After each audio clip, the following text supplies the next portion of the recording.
안녕하세요. 부버지 김현민 기자입니다. 파리 생제르맹이 음바페 상태로 혼란스러운 시기를 보내고 있는 가운데 스페인 쪽에서 엔리케 감독이 파리 생제르맹을 떠나려고 한다라는 보도가 나와서 많은 화제가 됐습니다. 해당 보도의 진위 여부를 체크해보고 파리가 현재 위기를 타개하기 위해 어떤 움직임을 보이고 있는지에 대해서도 살펴보도록 하겠습니다. 먼저 페드로 모라타 스페인 기자가 엔리케가 음바페 사태로 인해 현 파리 생제르맹 상황에 질려 있다라고 얘기를 한 건데요. 이건 이제 꼴TV하고의 인터뷰에서 얘기를 한 겁니다. 근데 이제 페드로 모라타 기자 같은 경우는 카드나스르에서 35년간 일했고 코페 그리고 마르카 꼴TV, 소노라에서 일을 하고 있는데요. 엄밀히 따지면은 마드리드 지역을 기반으로 하고 있지 않고요. 발렌시아 주에 위치한 마르카 라디오에 나오는 고정 패널이라고 할 수 있습니다. 발렌시아 지역 전체, 레반테라던가 비아레알까지도 전부 다 다루는 기자인데 꼴TV하고의 인터뷰에서 뭐라고 했냐면요. 음바페 사태로 인해 엔리케가 파리와 불편한 상태를 이어오고 있다. 그는 파리 생제르맹의 상황에 질려 있다라고 한 건데요. 여기서 그치지 않고 모라타 기자가 마르카에 기사까지 올렸습니다. 제목이 엔리케 파리 생제르맹을 떠나는 걸 고려하다라고 한 거고요. 라크리시스 음바페라고 적혀있는 게 어떤 거냐면요. 엔리케 감독은 음바페의 미래를 둘러싼 파리 생제르맹 운영진의 우유부단함에 지쳤다라고 적혀 있는 건데요. 그러면 이제 본문 내용을 살펴보도록 하겠습니다. 음바페 사태는 파리 생제르맹을 집어삼킬 수 있다. 음바페의 이미지를 훼손하는 뉴스 기사가 끊임없이 쏟아지고 있는 건 분명하다. 선수를 괴롭히고 공격하는 결정들에 대해서도 보도되고 있다. 예를 들면 파리 구단이 음바페를 배제하면서 일본 투어에 데려가지 않은 결정이 있다. 이는 파리 구단이 음바페를 괴롭히면서 구단이 원하는 결론, 즉 올 여름에 음바페를 이적시켜서 돈을 벌기 위해 선수가 이적을 결정하도록 유도하는 것이다 라고 한 건데요. 보도의 뉘앙스, 글의 뉘앙스가 상당히 음바페 친화적이라고 할 수 있죠. 파리 생제르맹의 상황 같은 것들, 파리 생제르맹이 왜 음바페한테 이렇게 화가 났는지에 대해서는 설명이 없고 무조건 음바페를 나쁜 놈으로 만들려고 하고 있다. 이렇게 얘기를 하고 있는 겁니다. 이건 아무래도 이제 마르카가 이제 마드리드를 기반으로 하고 있고 레알 마드리드와 친한 그런 언론사다 보니까 약간은 레알 마드리드의 입장을 조금 대변해서 음바페를 옹호하는 쪽으로 기사를 쓴 거라고 할 수 있겠는데요. 본문 내용으로 계속 이어가서요. 루이스 엔리케 감독은 오늘 프랑스 파리 지역 일간지 르파리지eng에서 자신을 선임했으며 선수단 구성 작업을 함께해온 루이스 캄포스 디렉터의 유임 여부에 의문을 제기한 기사를 읽었다. 엔리케 감독은 이 소식을 듣고 놀랐으며 불편함을 드러내고 있다. 근데 실제 이거는 보도가 나온 거긴 합니다. 캄포스 디렉터는 음바페와 일적으로뿐 아니라 개인적으로도 좋은 관계를 맺고 있다. 모나코 시절에 유선용 감독이 음바페를 방출하려 했을 때 그 감독을 내쫓은 인물이 캄포스였던 일화가 있다. 플로렌티노 페레스 레알 마드리드 회장이 과거에 바로 1년 전이죠. 음바페의 레알 마드리드 이적을 설득하도록 도와달라고 캄포스를 찾아간 일이 있을 정도로 그와 음바페의 관계는 좋다.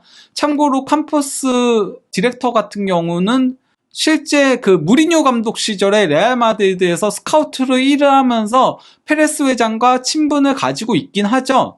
다시 본문으로 돌아와서 하지만 음바페는 파리와 재계약을 선택했고 엘켈라이피 파리 회장은 캄포스를 외부 스포츠 컨설턴트라는 명목하에 비공식 스포츠 디렉터로 선임했다. 당시 이미 캄포스 디렉터는 엘켈라이피 회장과 매일 의사결정을 내리는 핵심 인물로 일하고 있었다. 그리고 결국 카타르 운영부는 파리에 2명의 디렉터를 두기로 결정한다. 한 우리의 2마리의 수탉을 둔 것이다. 결국 안테로 엔리케가 파리를 떠났고 카타리 리그 디렉터직으로 임명됐다. 참고로 이제 안테로 엔리케는 루이스 엔리케와는 전혀 상관이 없는 인물로 포르투갈인이고요. 원래는 파리 단장이었는데 캄포스가 파리 단장으로 부임하게 되면서 처음에는 둘이 같이 일을 했는데 결국은 안테로 엔리케가 카타리 리그 전체 총괄 단장으로 떠나게 됐다는 겁니다. 부제목으로 환경이라고 적은 건데요. 엔리케 감독은 음바페가 올 여름 이적에 동의하지 않을 경우 2023-24 시즌에는 구단의 결정에 따라 그를 기용할 수 없다는 상황을 감지하고 있다.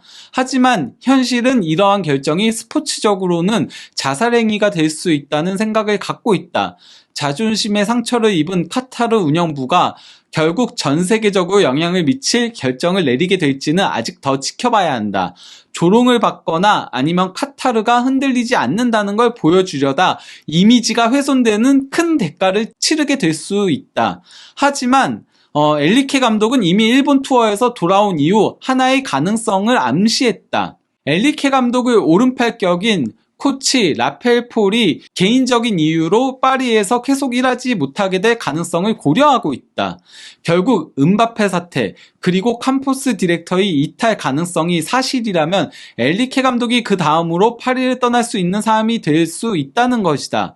즉 리그안 개막을 며칠 앞두고 엔리케 감독이 처하게 될 상황은 그의 멘토인 캄포스가 없고 음바페가 있지만 기용할 수 없으며 이로 인해 이적료 수입이 없어 새로운 영입이 불가능하다는 것, 그리고 그의 오른팔 라펠폴이 떠난다는 것이다. 음바페 사태로 인한 모든 결정과 파급 효과에 대한 연쇄적인 상황은 엔리케 감독이 화산같이 불타오르는 파리 구단에 계속 있어야 할지를 고민할 지경에 이르게 했다. 그리고 우리 모두 엔리케가 한 팀에 오래 있지 않아 왔으며 인생의 결정을 내리는 데 있어 매우 독특한 관점을 갖고 있는 사람이라는 걸 알고 있다라고 했는데, 물론 가족 문제이긴 했지만은 딸이 이제 상당히 많이 아프면서 스페인 대표팀 감독을 그만뒀다가 다시 이제 돌아오면서 본인의 애제자였던 로베르토 모레노 수석 코치, 그때 스페인 감독이었죠. 둘이 마찰을 일으켰던 사건도 있었고 월드컵 기간에 라이브 방송을 했었죠. 그것 때문에 많은 또 불만들이 스페인 쪽에서 제기되기도 했었기 때문에 뭐 그런 거에 대한 얘기일 겁니다. 근데 이제 그 이적시장 전문 기자인 파브리치오 로마노 기자가 SNS에다가 대변인의 얘기를 적었습니다. 본인이 직접 이제 그 대변인과 대화를 했다라고 하는데요. 루이스 엔리케가 이제 파리 생제맹을 떠나는 걸 고려하고 있다는 루머에 대해서 파리 생제맹 대변인은 오늘 루머는 완전히 어울리지 않는 것처럼 터무니없는 소리다. 파리 생제맹은 루이스 엔리케와 루이스 캄포스가 떠나는 것에 대해 완전한 헛소리라고 일축했다라고 한 겁니다. 다만 캄포스 단장 관련한 얘기들은 완전한 거짓 보도는 아닌 것 같은데요. 레키프에도 이미 기사가 나왔거든요. 뭐라고 나왔냐면요. 파리 생제맹 단장인 캄포스는 영입에 대한 임무를 계속하려고 노력하고 있지만 음바페 사태로 인해 그의 미래는 불투명하다라고 한 겁니다. 캄포스가 떠날 가능성은 어느 정도 있다라고 할 수 있겠는데요. 여기에 대해 이제 그 로마노 기자가 본인의 유튜브 채널에 조금 더 자세하게 엔리케 상황에 대해서 설명을 했습니다. 뭐라고 한 거냐면요. 파리 대변인이 매우 명확하게, 매우 강하게 해당 루머를 부인했다라고 하면서 엔리케와 클럽 사이에는 아무런 문제도 없고 엔리케는 100% 안전하다. 이건 100% 페이크 뉴스이고 마드리드 쪽에서 흘린 소스이다. 레알 마드리드에서 만든 악성 루머다라고 하는 얘기인 겁니다. 즉 음바페와 파리 생제맹을 흔들기 위한 루머라고 얘기를 한 건데요. 거기다가 이제 그 로마노 기자가 엔리케 지인들에게도 연락을 해봤다라고 해요. 그러면서 이제 엔리케 지인들 역시도 엔리케가 현재 그 파리에서 만족하고 있고 이를 그만두거나 파리를 떠날 생각이 없다라고 했다라고 합니다. 다만 엔리케 감독이 음바페 사태에 대해 불만을 가지고 있는 건 분명한 사실인 것 같아요. 레키프에서 뭐라고 했냐면요. 루이스 엔리케와 파리 생제르맹 간의 협상에서 음바페 사태가 자세히 논의되었다. 클럽은 해결책을 찾겠다라고 약속했다. 음바페를 벤치나 관중석으로 보내는 가설은 최근 심각하게 고려되고 있다라고 한 건데요. 저는 그러니까 엔리케 감독이 음바페를 이적시키려고 하거나 음바페를 쓰지 않으려고 하는 것 때문에 불만이 있다라고 생각하진 않아요. 왜냐면은 음바페 사태는 사실 엔리케 감독이 파리 생제르맹 감독직을 수락하기 이전부터 이어져 온 사건인 거거든요. 그렇기 때문에 엔리케 감독이 음바페가 떠나는 거를 어느 정도는 가정을 했을 거라고 생각을 합니다. 근데 이제 제가 봤을 때 엔리케 감독이 불만을 가지고 있는 요소는 음바페를 떠나보낼 거면은 대체자 영입을 해야 되는데 공격 쪽 영입이 다소 미진한 편에 속하잖아요. 수비 쪽에는 이제 뭐 슈크리니아르랑 리카 에르난데스를 영입을 했고 또 이제 미드필더에는 이강인과 우가르테 같은 선수들을 영입했는데 은두루도 영입을 했죠. 하지만 공격은 아센시오 영입 한 명이 전부거든요. 그러니까 이제 음바페가 떠날 거면은 공격수를 영입해달라고 요청을 했겠죠. 그러다 보니 원래 그동안 파리 생제맹은 오른쪽 윙포워드로 베르나르도 실바를 계속 노려왔어요. 근데 여기에 대해서는 이제 로마노 기자도 얘기를 했는데요. 베르나르도 실바 자체는 팀을 떠나고 싶어 한다라고 합니다. 유튜브에서 이제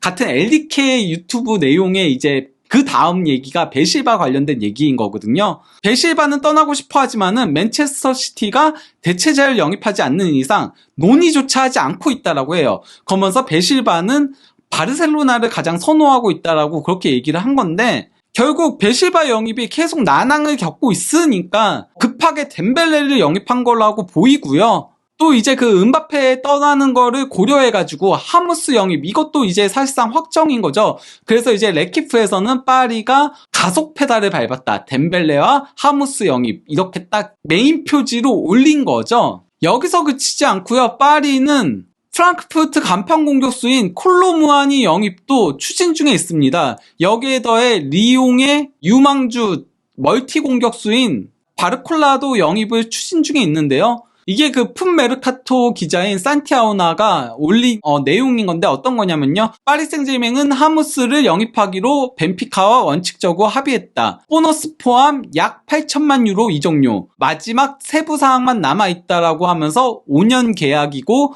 이 다음에 파리 생제맹은 바르콜라와 콜로무아니 영입을 완성하기를 희망한다라고 한 겁니다. 무아니야 뭐 저희가 여러 차례 소개를 해드렸잖아요. 거기다가 이제 뭐 나폴리와 프랑크푸르트 경기 때 김민재 선수랑 붙는 것도 많이들 보셨을 텐데요. 이제 그 바르콜라는 어떤 선수인가? 이 선수는 2002년생 만 20세의 리옹 유스 출신 멀티 공격수로 지난 시즌 사실상 1군에서 풀 시즌을 처음 보냈습니다. 근데 확고한 주전이 아니었음에도 리그앙에서 25경기에 출전해서 5골 9도움. 근데 이게 확고한 주전이 아니라는 걸 확인할 수 있는 게요. 출전 시간이 1436분밖에 되지 않았거든요. 기본적으로 주전급 선수들이 2500분 이상을 뛰어요. 그런 점을 고려하면은 교체로 주로 활용이 됐음에도 점 생산성이 상당히 좋았다는 거를 확인할 수 있는 거죠. 이렇게 그 하무스에 더해서 무아니아 또 이제 그 바르콜라까지 영입하게 된다면은 공격 자원이 다소 너무 넘쳐나게 되는 사태가 발생을 할 수 있잖아요. 그러하기에 이제 그 파리 생제맹은 성공적인 프리시즌을 보냈음에도 에키티케를 판매하고 싶어 한다라고 한 겁니다. 그러면서 유벤투스와 레버쿠젠과 웨스트햄과 노티건 포레스트가 에키티케 영입을 노리고 있다라고 파브리스 호킨스 풋메르카토 기자가 얘기를 한 겁니다. 하무스, 덴벨레에 더해서 무아니아, 바르콜라까지 영입했을 경우에 파리 생제맹의 예상 명단을 보려고 하는데요. 저는 기본적으로 무아니까지 영입을 한다면은 주전은 무아니가 될 걸로 보입니다. 왜냐면 무아니가 조금 더 툴이 많거든요. 마무리 능력은 하무스가 더 좋긴 하지만은 툴적인 부분은 무아니가 더 좋기 때문에 무아니가 주전으로 원톱에 나서면서 하무스가 슈퍼초코 역할을 수행할 걸로 보입니다. 좌우측면 공격수에는 네이마르와 덴벨레가 일단은 주전으로 나설 걸로 보이는데 이 두 선수가 부상이 많잖아요. 이럴 경우에는 무아니가 측면으로 뛰면서 하무스가 최전방에 뛸 가능성도 배제할 수 없습니다. 왜냐면은 무아니는 프랑크푸르트에서도 측면 공격수를 상당히 많이 수행을 했었거든요. 그리고 또 이제 백업은 바르콜라와 아센시오가 설 걸로 보이고요. 미드필더는 일단 뭐 베라티는 계속 사우디 이적설 얘기들이 있죠. 그래서 베라티가 안 떠나면 베라티가 주전이겠지만은 베라티가 떠난다면은 우가르테가 수비형 미드필더에 서고 이제 이강인과 비티냐가 메짤라 역할을 수행할 걸로 보입니다. 그러면서 이강인이 조금 더 공격적인 역할을 수행하게 되겠죠. 그리고 또 이제 백업으로는 뭐 파비안 루이스라던가 자이르 에메리라던가 솔레르라던가 또 이제 은두루 같은 선수들이 뛸 수 있고요. 그리고 이제 좌우 풀백은 리카 에르난데스와 하키미가 설 걸로 기본적으로 보입니다. 왜냐면은 엘리케 감독은 이제 변형 포백을 쓰는 걸 좋아하거든요. 그래서 이제 3백 빌드업을 가져가기 때문에 하키미가 윙처럼 올라가고 리카가 센터백처럼 움직이는 그런 형태를 가질 가능성이 높긴 하지만요. 뭐 상대팀이 약팀이면은 멘데스와 하키미 양쪽 다 세우면서 아예 좌우 측면 풀백들을 공격적으로 활용할 가능성도 배제할 수는 없습니다. 센터백은 마르키뉴스, 슈크리니아르, 다닐루에 더해서 리카도 센터백을 수행할 수 있는 거죠. 그리고 무켈레도 센터백에서 뛸 수 있고요. 또 이제 골문은 돈나룸마와 나바스가 지킬 걸로 보입니다. 저는 엘리케가 파리 생제맹에 떠나려고 한다는 보도 자체는 악성 루머에 가깝다라고 생각을 해요. 다만 엘리케가 파리의 이적 시장 움직임에 대해서는 약간 불만을 가져 했었고, 이걸 이제 파리 보드진에게 얘기를 하니까 지금 급하게 공격 자원들 영입들을 대거하고 있는 모양새라고 볼 수 있는 거고요. 어쨌건 이렇게 혼란스러운 와중에 그래도 파리 생제맹에게 긍정적인 소식이 하나 있었습니다. 레키프 보도인 건데요. 파리 생제맹의 1번 투어 스타는 이강인 해가지고 뭐라고 한 거냐면요. 고국인 한국에서 큰 기대를 받고 있는 이강인은 한국을 넘어 최근 유니폼이 품절된 일본에서도 엄청난 인기를 누리고 있다.